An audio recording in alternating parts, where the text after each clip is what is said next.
बिस्मिल्लाहिर्रहमानिर्रहीम। अस्सलाम वालेकुम। आप देख रहे हैं program news today with Tanzila Mazhar. Program में आपको खुशामदीद कहते हैं। गिलगित बल्तिस्तान, आज़ाद कश्मीर और खैबर पख्तूनख्वा के बाद अब पंजाब के वसी इलाके ज़ेर आब हैं और भारत की जानिब से छोड़ा गया जो पानी है और जो वार्निंग उनको देनी थी जिस वक्त भारत ने वो दी नहीं।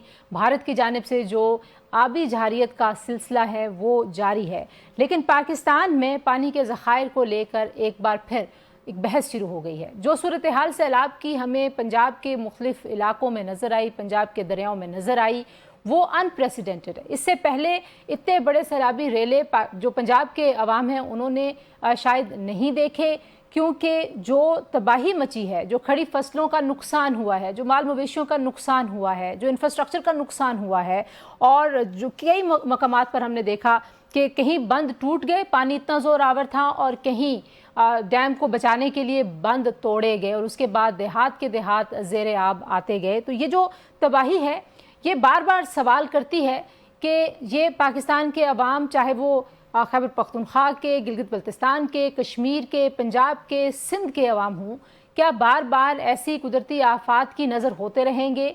क्या क्लाइमेट चेंज को लेके, पानी के ज़खायर को लेके पाकिस्तान की रियासत कोई देर पा हल तलाश कर पाएगी, या डैम्स के इशू पर जो सियासत हमेशा से होती रही है वही होती रहेगी? और क्या इस सैलाबी पानी का जो वाहिद हल है वो नए डैम्स हैं? वो डैम्स जो बड़े अरसे से कहा जा रहा है कि बनने चाहिए लेकिन बन नहीं पाए, क्या नए डैम्स की तजवीज़ पे तमाम जो सूबे हैं वो रजामंद हो जाएंगे, तमाम स्टेक होल्डर्स रजामंद हो जाएंगे? और सबसे जो बड़ा और बुनियादी सवाल है, इन दरियाओं के किनारों में और इन दरियाओं के अंदर जब पानी खुश्क हो जाता है वहाँ पर जो बस्तियाँ आकर बस जाती हैं उनको कैसे रोका जाए?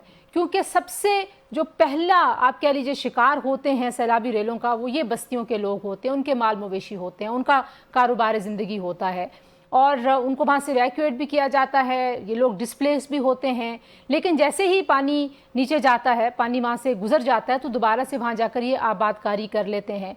हमारे पास, हमारी हुकूमतों के पास कोई इनके लिए मुतबादल निज़ाम नहीं है, या हम बहुत सारी चीज़ों को कैजुअल लेते हैं। एक रियासती कहते हैं ना रवैया होता है, तो हमारी जो हुकूमतें हैं वो फायर फाइटिंग करती हुई दिखाई देती हैं। जब मुसीबत आ जाती है उसके बाद रिलीफ कैसे देना है, उसके बाद रिहेबिलिटेट कैसे करना है, हमारे तमाम मसाइल का हल ये नहीं है। एक तरफ ग्लेशियर्स पिघल रहे हैं, दर्जा हरारत ऊपर जा रहे हैं, उनका क्या हल है हमारे पास? ये सवाल अपनी जगह पर मौजूद है। दूसरी जानिब अनप्रेसिडेंटेड बारिशें, ऐसी बारिशें जो गैर मुतवक्के हैं। शायद मैं गैर मुतवक्के का लफ्ज़ यहाँ पर इस्तेमाल कर रही हूँ, लेकिन वो इतनी भी अनएक्सपेक्टेड नहीं है, क्योंकि जब आप क्लाइमेट चेंज के पैटर्न्स को देखते हैं तो नज़र आता है कि जो शिद्दत होगी मौसमों की वो ज़्यादा से ज़्यादा होती जाएगी। हर आने वाले साल में आपको ज़्यादा बारिशें, ज़्यादा गर्मी, ज़्यादा दर्जा हरारत जो है वो नज़र आएंगे। उसका हमारे पास क्या हल है?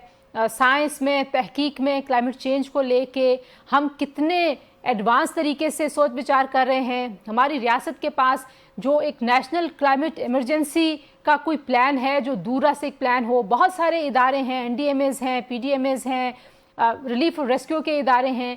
ये जो मल्टी लेयर्ड सिस्टम है ये कितना फ़ायदेमंद है रिलीफ और रेस्क्यू की जब आप कार्रवाइयों को देखते हैं? और क्या कोई सेंट्रलाइज्ड इदारा होना चाहिए? क्या कोई सेंट्रलाइज्ड इसके ऊपर कोई प्लानिंग होनी चाहिए? तो जनाब ये सारी सूरत हाल आज के प्रोग्राम में हमने आपको बतानी है, लेकिन साथ साथ आपको ये भी बताएं कि ये जो सैलाबी रेला है ये पंजाब के मुख्तलिफ इलाकों में, चाहे वो सतलज के, चनाब के, रावी के जो आसपास के इलाके उनमें तबाही मचाता हुआ सिंध में जो है वो 31 अगस्त को कहा जा रहा है कि ये रेला जो है वो मुख्तलिफ मकामात से सिंध का रुख करेगा, और गुद्दू, सखर और कोटरी के जो मकाम हैं उस पर जो है वो अभी जो निचले दर्जे का सैलाब नज़र आ रहा है उसमें इजाफा हो जाएगा जैसे ये रेला जो है वो सिंध में दाखिल हो जाएगा। और बिलखसूस 4 और 5 सितंबर को बहुत ऊंचे दर्जे के सैलाब की पेशगोई की जा रही है। जो वज़ीर हैं शर्जील मेमन साहब वो कह रहे हैं जी कि कश्तियों के साथ तमाम जो तैयारी है वो हमने मुकम्मल की हुई है। इसी तरीके से जो पंजाब की हुकूमत है वो भी कह रही है कि हमने इवैक्यूएशन बड़ी बरवक्त की है, अगरचे भारत को बहुत पहले बता देना चाहिए था लेकिन पानी छोड़ने के बाद उन्होंने इतला दी। इसके दो पहलू लोग देख रहे हैं, क्योंकि सिंतास मुआहदे को मुअत्तल किया हुआ यूनिलैटरली भारत ने, तो उन्होंने वजारत ख़ारजा और दूसरे जो चैनल्स हैं उनके ज़रिए पाकिस्तान को इन्फॉर्म किया। चले उन्होंने इन्फॉर्म तो किया लेकिन देर से किया। उनकी जो एक अज़ली बदनीयती का एक मामला है भारत का, वो अपनी जगह पर मौजूद ही रहता है। इसी तरीके से दरिया काबुल में जो पानी की सतह है वो, और जो जेहलम में मंगला और रसूल के जो हेड्स हैं वहाँ पर जो है अभी निचले दर्जे के सैलाब हैं। लेकिन जैसे जैसे ये रेला आगे बढ़ता चला जाएगा तो हमें जो है वो देखना है कि कैसे कितना ऊंचे दर्जे के सैलाब होंगे और जो बंद हैं वो कितने मजबूत रहेंगे, और कैपेसिटी जो दरियाओं की है उससे ज़्यादा जब वहाँ से रेले गुजरेंगे तो उस वक्त सूरत हाल का अंदाज़ा होगा कि कितना बड़ा ख़तरा है। जो सिंध की आबादियाँ हैं उनको कितना नुकसान ये सैलाब पहुँचा सकता है। अब जनाब जो इवैक्यूएट किया गया जिन इलाकों से लोगों को, वहाँ पर पंजाब की अगर हम बात करें तो 12 अमवात की तस्दीक जो है वो सरकारी ज़राए अब तक कर रहे हैं। बहुत सारे जो इलाके हैं वो दही इलाके हैं, लेकिन अगर सियालकोट के आप मनाजर देखें तो शहर के अंदर भी जो पानी का रेला वो जिस तरीके से दाखिल हुआ है शायद इससे पहले आपने ऐसे विजुअल्स ना देखे हों। माल मवेशी जिस बड़ी तादाद में लोगों के बह रहे हैं और उनको बचाने की कोई सूरत नज़र नहीं आ रही, उसको देखते हुए भी अंदाज़ा लगाया जा सकता है कि लोगों की ये पूरी ज़िंदगी की कमाई है, ये उनका ज़रिए माश है, ये उनकी लाइफ लाइन है जो ये पानी बहा के लेके जा रहा है। फिर इसी तरीके से जो पाकिस्तान की ज़राअत को नुकसान होगा, जो खड़ी फसलों का नुकसान है, जब उसको कैलकुलेट किया जाएगा तो अंदाज़ा होगा कि पाकिस्तान जो है वो इस बरस इन सैलाबों से कितने बुरे तरीके से मुतासर हुआ है। क्योंकि इससे पहले हमने ऐसी तबाही के मनाजर खैबर पख्तूनख्वा में, गिलगित बल्तिस्तान में और आज़ाद कश्मीर में भी देखे हैं। वहाँ पर भी सड़कें, पुल, इतना नुकसान हुआ है कि शायद उसको बहाल करने में बहुत सारे रिसोर्सेज चाहिए होंगे। एक अच्छी चीज़ जो इस सारी सिचुएशन में नज़र आ रही है वो ये है कि कुछ सियासी यकजहती की तरफ मामलात बढ़ रहे हैं और पानी के नए ज़खायर जो हैं उनकी तामीर के लिए बिलखसूस वज़ीर आज़म साहब जो हैं उन्होंने कल ये कहा कि जो माहौलियाती तब्दीली का चैलेंज है उससे मिल के हमें निपटना है। और उन्होंने चारों जो सूबे हैं उसमें सबसे उन्होंने रब्ता कर लिया है और वो कह रहे हैं कि हम जो है माहौलियाती तब्दीली से सबसे ज़्यादा मुतासर हैं, लेकिन अब नए ज़खायर की तामीर के लिए जिस सियासी यकसुई की ज़रूरत है उस यकसुई को हम हासिल करने की कोशिश करेंगे। तो अच्छी बात है कि ये सारा काम हो रहा है। तो प्रेम के पहले हिस्से में जनाब हम बात करेंगे कि इस वक्त जो वहाँ पे हो रहे हैं मामलात पंजाब के उन इलाकों में जहाँ पे अगर हम बात करें सैलाब से 7 अफराद जो हैं वो गुजरात में, 3 अफराद जाँ बहक हुए हैं, संबड़ियाल 2 जो सियालकोट के साथ एक इलाका, और गुजरावाला शहर और नारोवाल में एक शख्स जाँ बहक हुआ है। और नारोवाल का जो इलाका है अगर आप उसको देखें तो करतारपुरा समेत जितना भी इलाका है वो वहाँ पे पानी की सतह बहुत बुलंद है और इस पानी को निकलने में कितना वक्त लगेगा ये भी एक बड़ा अहम सवाल है। और उसके बाद ये अंदाज़ा होगा कि नुकसानात कितने हुए हैं। प्रोग्राम के पहले हिस्से में डॉक्टर रिजवान नसीर जो कि सेक्रेटरी इमरजेंसी सर्विसेज पंजाब हैं उनसे बात करते हैं और उनसे पूछते हैं कि इस वक्त जो पंजाब के सैलाब से मुतासर जितने भी इलाके हैं वहाँ पे सैलाबी सूरत हाल क्या है और रिलीफ और रेस्क्यू का जो काम है वो कैसे चल रहा है। और प्रोग्राम के दूसरे हिस्से में जमात अली शाह साहब, डॉक्टर ज़ैनब नईम और अली तोकीर शेख साहब हमारे साथ मौजूद होंगे। डॉक्टर साहब बहुत शुक्रिया। डॉक्टर साहब इस वक्त जो सूरत हाल है दो तरह की बातें बार बार आ रही हैं, आपने भी देखा होगा, मीडिया पे भी बार बार सवाल उठ रहा है कि अर्ली वार्निंग सिस्टम क्या हमारे पास नहीं था और इवैक्यूएशन जो है वो मुमकिन नहीं थी, इतने बड़े दर्जे के सैलाब के हवाले से प्लानिंग क्या थी, और इस वक्त जो रिक्वायरमेंट्स हैं उसको मीट अप करने के लिए गवर्नमेंट के पास कितनी सपोर्ट बेस मौजूद है। तीनों सवालों का जवाब दीजिएगा। जी पहले तो मैं ये कहता चलूँ, आज ही मैं भी इस वक्त नारोवाल, आपको पता है कि वज़ीर आला भी साहिबा भी और वज़ीर आज़म साहब भी उधर थे और उसके बाद सियालकोट भी हम गए। हमें पहले से डायरेक्शंस के ऊपर हमने 15 जून से पहले अपनी तैयारी और प्रिपेयर्डनेस को इंश्योर किया था। एक एक्सरसाइज, दूसरी और तीसरी एक्सरसाइज। तीसरी चीज, जैसे ही हमें वार्निंग मिली है संडे को भी और उससे पहले भी दरियाओं में जैसे ही पानी आना शुरू हुआ है, सतलुज में भी जिस वक्त शुरू हुआ है, हमने सबको इवैक्यूएशन करा दी। तो जो संडे को बिल्कुल क्लियर कैबिनेट के अंदर डिसीजन हुआ वो ये था कि जितने लोग हैं उनको निकाल लिया जाए ताकि लास्ट मोमेंट पे हमें कोई लोगों को रेस्क्यू वहां से ना करना पड़े। तो अल्लाह का शुक्र है कि उस तरह की अमवात, आप डिस्पाइट के हमारे तीनों दरिया इस वक्त सतलुज में भी, रावी में भी, चिनाब में भी इस वक्त एक अनप्रेसिडेंटेड अमाउंट ऑफ वाटर आया है, इंडिया ने वहां से रिलीज किया है। तो हमें वहां पे इस वक्त जो है वहां पे हमारी ये वाली सिचुएशन और उसको तरह की हम बात नहीं हुई। आज भी जिस तरह एज वी स्पीक हमने इस वक्त तकरीबन 730 के करीब बोट्स हैं जो कि हमारी डिप्लॉयड है। इस वक्त 2800 हमारे रेस्क्यूअर्स डिप्लॉयड है। आज भी हमने 8,000 से ज्यादा जो है वो लोगों को निकाला है, 50,000 से ज्यादा हम इवैक्यूएशन की है, जिसकी वजह से हम बात नहीं है। ट्रांसपोर्टेशन भी 9,600 के करीब हमारी जो गई है तकरीबन। तो ये आप देखिए 60-65 हजार लोगों को करना, अगर हमारी तैयारी ना होती, प्रिपेयर्डनेस ना होती, रिसोर्सेज ना होते तो ये मुमकिन नहीं था। मुझे ये भी बाकी बताइए आपके कि सवाल जो हमारा हुआ माल मवेशी जो हैं वो भी लोगों के साथ बता दीजिए कि जाहिर है एक लोगों जाहिर बात उसके बहुत बड़ी बगैर तादाद में हम देख रहे हैं। उसके बगैर कोई नहीं निकलता। तो अच्छा। क्योंकि वो आप देखिए जब पूरा साल वो खाली होता है वो चराने के लिए और जानवरों के लिए बड़ी अच्छी जगह है, तो लोग फसल भी ले लेते हैं। एक ये बेसिकली जो फसल जो इसमें प्रॉब्लम होती है उसमें हमें प्लान करना होगा कि वो अपनी उसी तरह से फसल को प्लान करें ताकि रिस्क ना हो।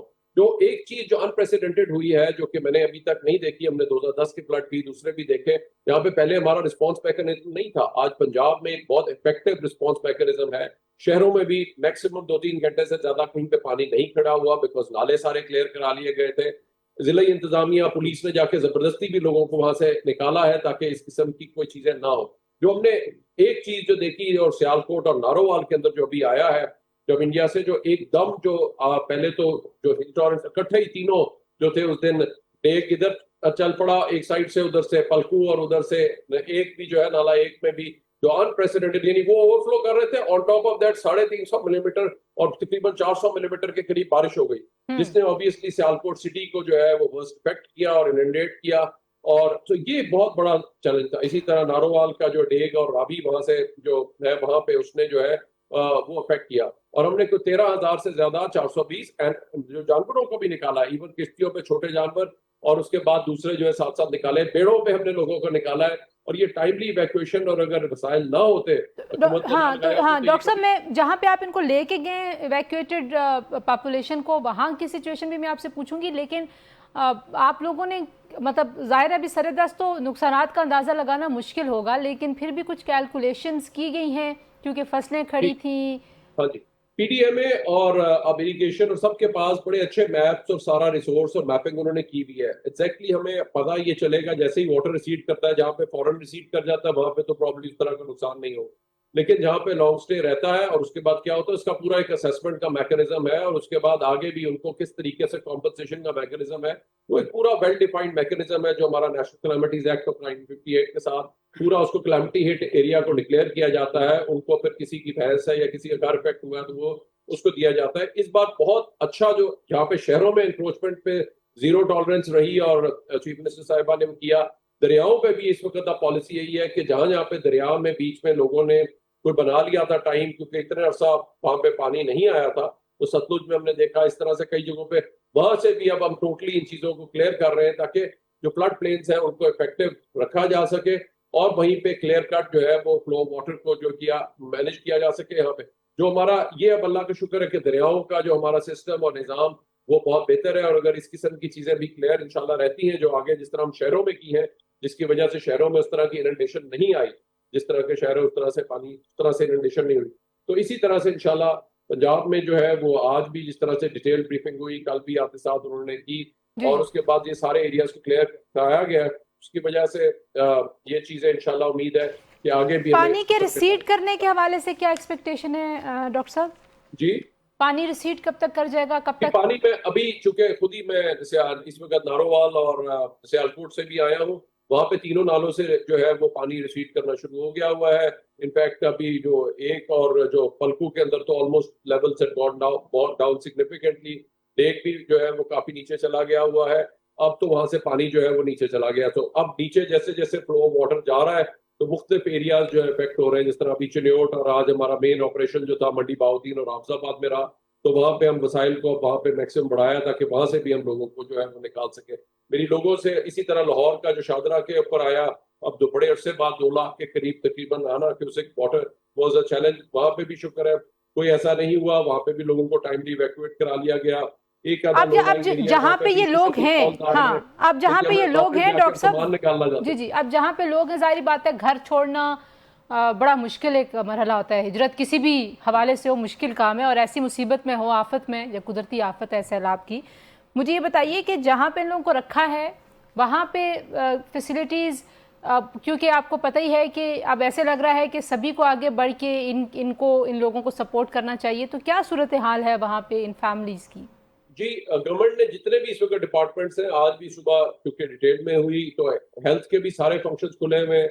उन्होंने मोबाइल क्लिनिक्स को भी मोबिलाइज कर दिया हुआ है कि जिन जिन एरियाज में है और वहां पे जाएं और उनको वो करें, और वहां पे कर भी रहे हैं। आज भी उन्होंने फिगर्स भी दिए हैं जहाँ पे हेल्थ पे भी, वहां पे हॉस्पिटल्स के अंदर भी लोग आ रहे थे, दे आर ऑल ओपन, ताकि वहां पे जाके लोगों का इलाज हो सके। इसी तरह जो हमारा वेटनरी डिपार्टमेंट है या दूसरे हैं, उन्होंने भी पूरा एक वैक्सीनेशन का एक पूरा एक निजाम होता है कि 15 जून से पहले पहले ही सारा टेस्ट कर लिया जाता है, वैक्सीनेशन को इंश्योर करना, ये सारी चीजें जो है साथ साथ की जाती है। जो इम्पोर्टेंट चीज है वो ये है कि लोग इन इलाकों से बर वक्त निकलें, उस पानी में जाने से अवॉइड करें। और जब आप ये चीजें 2-4 दिन का बात होती है, अगर आप इसको अवॉइड कर लेंगे तो स्किन डिजीजेस से भी और बहुत सारी चीजों से बच जाएंगे। और जनरली लोग ये जो बैठे हुए यहाँ पे अंदर, वो जानते हैं कि हमने जब ये सैलाब आना है, मैंने अपने रिश्तेदार या कहाँ पे उसको लोकेट करना है, जानवरों को साइड पे लेके जाना है, वो चैलेंज है। लेकिन वहां पे क्लियर कट जो गवर्नमेंट कर सकती है और जो चीजें हैं वो पूरी एक जी साथ बहुत साथ जी सारे मैकेनिज्म। बहुत बहुत शुक्रिया डॉक्टर रिजवान नसीर साहब, आपने हमें वक्त दिया जी। आपने गुफ्तगू सुनी और पंजाब हुकूमत की जो तैयारी है और जो वो दावे कर रहे हैं उसके मुताबिक वो समझते हैं कि उस तरह से नुकसान नहीं हुआ और इवैक्यूएट उन्होंने बड़ा टाइमली किया है। अब अगली जो आप कह लीजिए कि अगला जो टेस्ट है वो सिंध का है, क्योंकि इन रेलों ने सिंध जाना है। लेकिन प्रेम के बाद जब हम वापस आएंगे तो जमात अली शाह साहब हमारे साथ मौजूद होंगे और एक्सपर्ट्स बाकी भी हमारे साथ मौजूद होंगे। उनसे हम कुछ फ्यूचरिस्टिक अप्रोच जानने की कोशिश करेंगे कि पाकिस्तान के पास ऑप्शंस क्या हैं। तो स्टे ट्यून्ड, ब्रेक के बाद वापस आते हैं।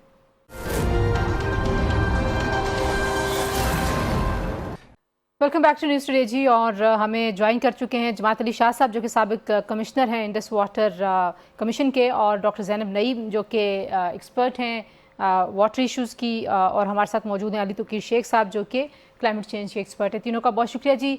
जमात अली शाह साहब, जो ये अनप्रेसिडेंटेड वाटर अब कह रहे हैं हम कि जितने भी दरिया हैं उनकी कैपेसिटी से ज़्यादा पानी भारत की जानिब से छोड़ा गया, आपको लगता है कि ये जो वाटर शेयरिंग के फार्मूलाज पहले से तय हैं उसकी खिलाफ वर्जी की गई है, या आपको लगता है कि सिर्फ बता दिया कि हम इतना पानी छोड़ें बस ये काफ़ी था भारत की जानिब से? बहुत शुक्रिया मोहतरमा। जहाँ तक पानी छोड़ने का ताल्लुक है, अगर हम मिसाल लें फ़र्ज करें चनाब की, तो चनाब में तो कोई काबिल ज़िक्र ऐसा प्रोजेक्ट ही नहीं जिसमें कि इंडिया पानी स्टोर करे। वो छोटे छोटे 2 राडा फेबर हाइड्रो इलेक्ट्रिक प्लांट्स हैं। तो एज ए मैटर फैक्ट वहाँ पर बारिश इतनी हुई है, जम्मू तवी नाला है और चनाब मार्ग, कि वो पानी ही सिस्टम ने इतना जनरेट किया है। जी जी। और वो पानी ज़ाहिर है फिर मराला पर आना था, फिर नीचे जाना था। लेकिन इसमें ये एक एलिमेंट जो है कि टीटी में ये दर्ज है कि इंडिया हमें एडवांस इंफॉर्मेशन देगा कि पानी वहां से कितना चला है, लेकिन इंडिया ने वो इंफॉर्मेशन हमें टाइमली नहीं दी, वो लेट दी है इंफॉर्मेशन। अच्छा। क्योंकि जब इंफॉर्मेशन हमें अर्ली मिल जाए और फिर रिलीफ और रेस्क्यू का काम जो है ये इसमें जो है कुछ तेजी आ जाती है। लेकिन अगर सर पर पानी चढ़ जाए और फिर ये बताएं, और दूसरा जो मैकेनिज्म 1989 में हमारा चल रहा था कि वो हमें टेलीफोन पर डायरेक्ट ऑफिस को बताते थे कि इतना पानी वहां से चल पड़ा है। इसी तरह फिजोर जो सूत्रज में है, फिरोजपुर हेडवर्क्स पे पानी जो है जब आ चुका है तो उन्होंने बताया है, हालांकि उनको बताना चाहिए था जब भाखड़ा डैम से रिलीज हुआ है। डॉक्टर ज़ैनब, जो कैपेसिटी के इश्यूज हैं, अब जाहिर बात है जब आपके अपने कंट्रोल में है नहीं, वो भारत के साथ आपका एक ताल्लुक भी ऐसा है, बड़ा वल्नरेबल है, और ये कैपेसिटी को कंट्रोल करना भी शायद आपके बस में नहीं है। तो कैपेसिटी को बढ़ाने के लिए आपके ख्याल में हमारे पास कोई ऑप्शंस हैं, कोई सॉल्यूशंस हम ऑप्ट कर सकता है पाकिस्तान? बिल्कुल ऑप्ट कर सकता है। हमारे पास मल्टीपल सॉल्यूशंस है और हमें ये भी याद रखना चाहिए इस साल जून के शुरू में और मई के एंड में भारत ने जब अपना बघलियार डैम, सलाल डैम और पकरदुल डैम भरे और हमारा चनाब सूख गया था, तो उस वक्त हमें उसी वक्त रियलाइज कर लेना चाहिए था कि स्टोरेज कैपेसिटी हमारी है ही नहीं और हमें उसको एनहांस करना है। तो जाहिर सी बात है जियोपॉलिटिकल लेंस से डैम का होना बहुत जरूरी है, लेकिन डैम को फ्लड प्रोटेक्शन से लिंक करना साइंटिफिकली गलत है।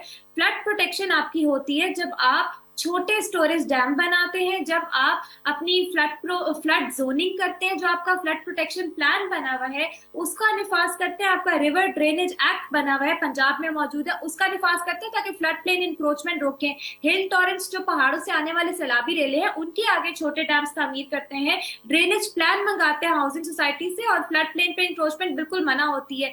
ये मुख्तलिफ चीजें हैं। फिर आपकी स्पॉन्ज सिटीज हैं, फिर आप नरम जमीन बफर जोन्स बढ़ाते हैं ताकि ग्राउंड वाटर रिचार्ज हो। तो there are multiple things. Rain water harvesting है जिससे आप ये फ्लडिंग को कंट्रोल कर सकते हैं, लेकिन स्टोरेज कैपेसिटी इस वक्त बढ़ाना बहुत जरूरी है। वाटर हमारी लाइफलाइन है और आपका हमसाया मुल्क आपकी लाइफलाइन काट रहा है मुसलसल, और हमें उस पर फौरन एक्शन लेना चाहिए।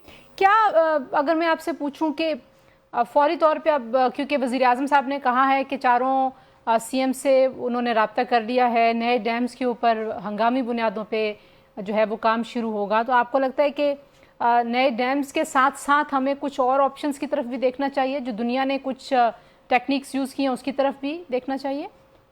देखिए, सबसे पहले तो जो आपका वाटर अपॉर्शनमेंट एकॉर्ड 1991 बना हुआ है वो अब आउटडेटेड हो चुका है। वाटर, ये पानी का मसला, क्लाइमेट चेंज, ये डायनामिक चैलेंजेस है और इस एकॉर्ड को रिवाइज होने की जरूरत है। उसमें ये देखा जाए कि ये जो आपका पहाड़ों से आने वाला हिल टॉरेंट का पोटेंशियल है 10 बिलियन क्यूबिक मीटर पानी, कब शुरू कर रहे हैं? को आप कैसे दे सकते हैं? इसके अलावा आपको बिल्कुल एग्रीकल्चर सेक्टर में ड्रिप इरिगेशन है, नई टेक्नोलॉजीज बेतहाशा मौजूद है, लेकिन आपका लोकल नॉलेज भी है जहां पानी को जखीरा किया जाता है, सेव किया जाता है। आपका under water underground storage system, आपका ड्रेनेज सिस्टम, कारेज सिस्टम, ये सारे आपके लोकल कम्युनिटीज को पता है। अगर हम इसी को इन्फोर्स कर दें सबसे, इसके अलावा हम हर दफा इमरजेंसी फंड एस्टैब्लिश कर देते हैं। आपके क्लाइमेट चेंज एक्ट में बताया गया कि आपका नेशनल क्लाइमेट फंड होना जरूरी है, उस पर डोमेस्टिक पोटेंशियल को प्रायोरिटाइज करें, अडेप्टेशन। सो ऐसा कुछ नहीं है जो हम कर नहीं सकते, सिर्फ हमें फोकस थोड़ा प्रायोरिटाइज करना है क्लाइमेट अडेप्टेशन। ठीक है, जितने बड़े पैमाने पर ये सैलाब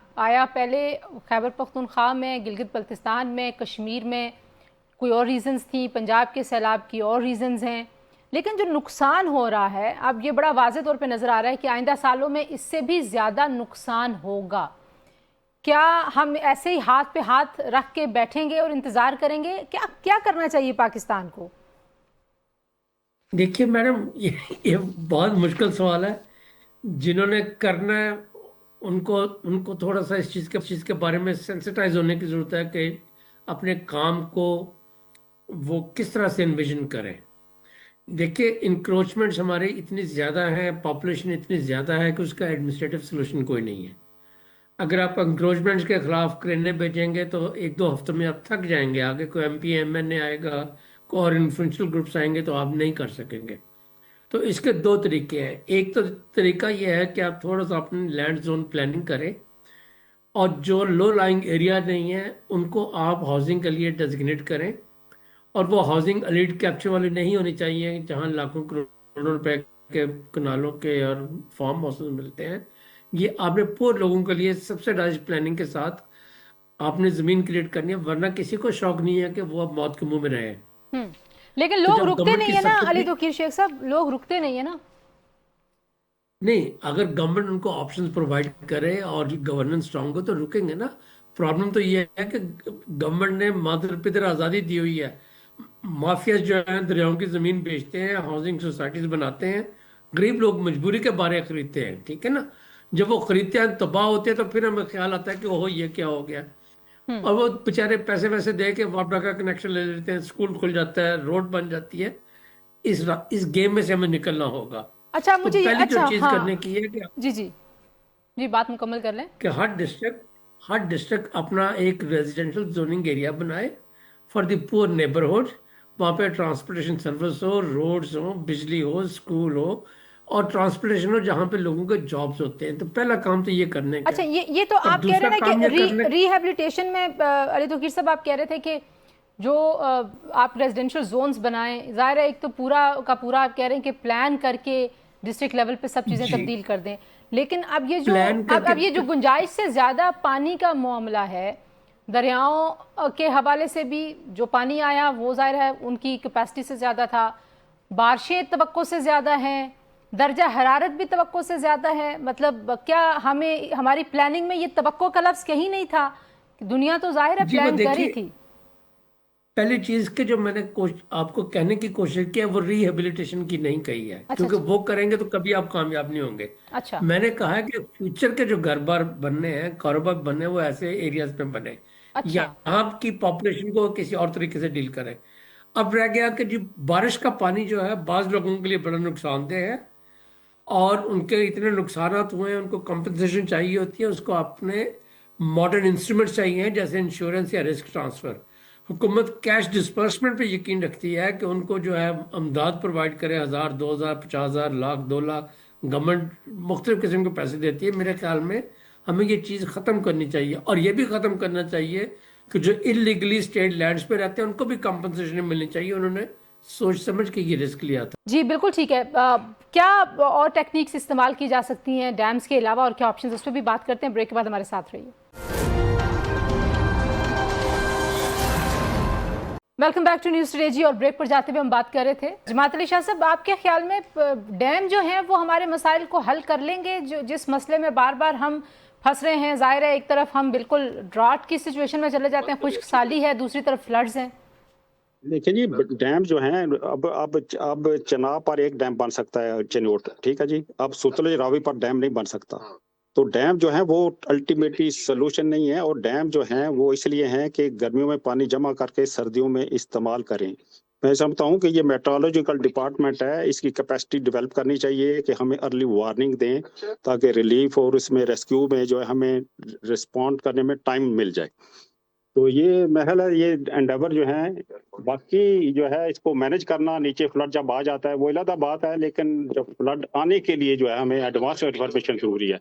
ठीक है, आप ये कह रहे हैं कि कुछ सिचुएशन ऐसी बन सकती है। डॉक्टर ज़ैनब, जो अब हमारे, आप कह रही हैं कि क्लाइमेट जो है चेंज एक्ट उसमें वाज़े तौर पर लिखा हुआ है, लेकिन हम ऐसे देख रहे हैं कि शायद हम बहुत फायर फाइटिंग करता है Pakistan when it comes to climate change, उसका इम्पैक्ट। तो ये फायर फाइटिंग की जो अप्रोच है, इससे कैसे निकलें, क्या करें?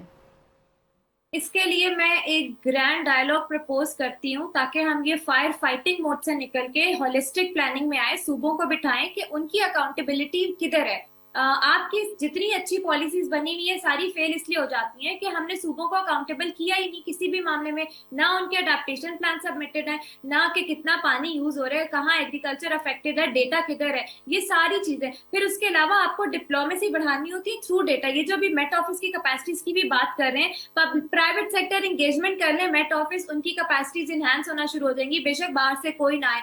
आपको आइडेंटिफाई करना होता है इस वक्त कौन सा सेक्टर को प्रायोरिटाइज करना है डेवलपमेंट साइड पे, सूबों को बिठाएं, उनकी प्लानिंग मंगाएं, उनकी अकाउंटेबिलिटी करें, ताकि आपके पास डेटा मौजूद हो। इस वक्त सबसे बड़ा इशू ये है कि डेटा भी हमारा लैक कर रहा है, चाहे वो कोई भी सेक्टर हो। आप डैशबोर्ड बनाते हैं, टेक्नोलॉजी इंटीग्रेट करते हैं, इस तरह से आपको पता लगता है कहाँ पे मामला खराब है, कहाँ पर नहीं है, कहाँ इन्वेस्टमेंट रिक्वायर्ड है। तो ये होलिस्टिक प्लानिंग होती है, 20 साल 30 साल 50 साल। ये कोई 1-2 साल शॉर्ट टर्म प्लानिंग से हमें कोई फायदा नहीं होगा। हाँ, शॉर्ट टर्म में अगर हमने कुछ करना है तो इन्फोर्समेंट करें, जो हमारे एक्ट्स हैं, जो हमारे लॉज हैं, जो कवानीन है फ्लड प्लेन इंक्रोचमेंट के, जो इलीगल कंस्ट्रक्शन के, उनको इन्फोर्स करें, बिल्डिंग कोड का नफाज करें। ये शॉर्ट टर्म होना चाहिए। अच्छा सर, मुझे हाँ, ये शॉर्ट टर्म में मुझे ख्याल है, जमात अली शाह साहब, क्या जो इंडस वाटर ट्रीटी के जिन क्लॉजेस को एक तरह से इग्नोर किया है, वायलेट किया है इंडिया ने, उस पर आपको लगता है कि टेकअप करना चाहिए पाकिस्तान को? क्योंकि जाहिर है कोर्ट तो ये कह चुकी है कि उनको हक नहीं है कि वो यूनिलैटरली इसको ख़त्म कर सकते हैं, मुअत्तल कर सकते हैं। देखें जी, ये बड़ा मुश्किल होगा जस्टिफाई करना। जो टीटी में प्रोविजन तो है कि ये टाइमली हमें इंफॉर्मेशन देंगे, और उसमें यही है कि दूसरी पार्टी को कोई डैमेज नहीं होने चाहिए। अब ये सारे डैमेजेस हैं। अब ये है कि वो कहेंगे हमने टाइमली दे दिया था, वो हम कहेंगे टाइमली नहीं दिया, तो ये एक डिबेट शुरू हो जाएगी। As a matter of fact तो ये लेवल ऑफ कॉन्फिडेंस बेहतर होना चाहिए within the provinces, with India, with other stakeholders. और दूसरा, जो लाइफ एंड जो लोग जो दरियाओं में बस रहे हैं उनका तो हम करें। हम तो ठीक है, ब्लेम गेम तो ये चलती रहेगी। दरिया में लोग बस रहे हैं, सोसाइटियां बन रही हैं, वहां पर कॉलोनियां बन गई हैं, इलेक्ट्रिक मीटर हैं, बिजली के मीटर लगे हुए हैं। अगर ये रास्ता साफ हो तो कम से कम ये बचाव तो हो सकता है। अच्छा, तो ये बड़ा इंटरेस्टिंग है डॉक्टर ज़ैनब। लास्ट प्रोग्राम में भी हम इस पर बड़ी डिटेल में हमने बात की थी। क्या करें कि जो बिल्कुल दरिया के रास्ते के अंदर लोग रहना शुरू कर देते हैं, और बार बार जब भी कभी फ्लड्स आएँ वो वहाँ से इवैक्यूएट भी उन्हें किया जाता है, डिस्प्लेस होते हैं, फिर वापस वहीं पर चले जाते हैं। आप अभी पहले कह चुके इन्फोर्समेंट करनी चाहिए, लेकिन कोई उसका सोल्यूशन ऐसा कि वापस ना जाए वहाँ पे लोग? देखिए, सबसे पहले रियल इस्टेट सेक्टर और कंस्ट्रक्शन इंडस्ट्री को शामिल करें अपनी प्लानिंग में, और उनको बैठ के उनके साथ बात करें कि ये हर दफा सोसाइटियां खड़ी हो जाती हैं, कोई पता ही नहीं, बाद में हम कह देते हैं इलीगल है, ये भी गलत बात है। लेकिन आगे आने वाले सैलाब ये तो आएंगे, क्लाइमेट चेंज है, तो वो सोसाइटियां फिर तबाह होंगी। तो एक ही दफा लोगों को निकालें वहां से और वहां पे जाना बैन कर दें। हुकूमत के लिए क्या मुश्किल है, आपने जान बचानी है ना। लोगों को तो अवेयरनेस का इशू है, अवेयरनेस दें कि यहाँ पे रहने से आपके बच्चे, आपके घर सब तबाह हो जाएंगे। इसमें कम्युनिकेशन स्ट्रैटेजी होनी चाहिए और एक प्लान बनता है कि कहाँ रिलोकेट कर रहे हैं। अभी भी हम हंगामी हालातों में रिलोकेशन कर रहे हैं, इसका कोई फायदा नहीं होता, ये तो सर पे आ पड़ा ये हम करते हैं। अभी तो अली तोकीर शेख साहब कह रहे थे कि हमें अब रेजिडेंशियल जोन्स डिस्ट्रिक्ट लेवल पे बनाने चाहिए। डू यू एग्री कि हमें अब प्लानिंग कुछ इस तरह की करनी चाहिए? अब बिल्कुल अर्बन प्लानिंग हमारी मिसिंग है, और अगर अली तोकीर साहब ये सजेशन दे रहे हैं तो अर्बन प्लानर्स को शामिल करें और उनके अकॉर्डिंग प्लान बनवाएं, तब ये बहुत चीजें बेहतर हो जाएंगी डिस्ट्रिक्ट लेवल पे। ये बड़ी बड़ी हाउसिंग सोसाइटीज, ये तबाही है जो बनी हुई है। हमें क्लाइमेट स्मार्ट इन्वेस्टमेंट स्ट्रैटेजी लेकर आनी है, जिसमें हम बताएं कि कहाँ तबाही नहीं है और कहाँ आपके करोड़ों जो खरबों पैसे डूब जाएंगे। तो दिस इज वेरी इंपॉर्टेंट।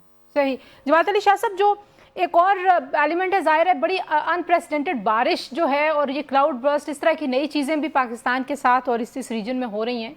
तो हर जो भी मसला हम छेड़ते हैं ना, लोग कहते हैं नए डैम्स बनाएं, नए डैम्स बनाएं। आप कह रहे हैं कि उससे को बहुत ज़्यादा फर्क नहीं पड़ेगा?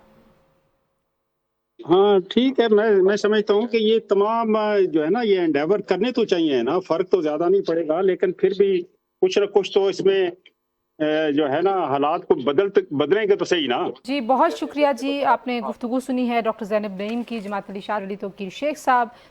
फ्यूचर में क्या हम कर सकते हैं, अभी की जो सिचुएशन है उसमें लेसन्स क्या हैं पाकिस्तान के लिए, उस पर बड़ी डिटेल में आपने मेरे तीनों मेहमानों की बात सुनी है। कोशिश हम करेंगे कि जहाँ पे सिचुएशन बनी हुई है वहाँ भी जाके आपको दिखाएं कि वहाँ पे क्या चल रहा है।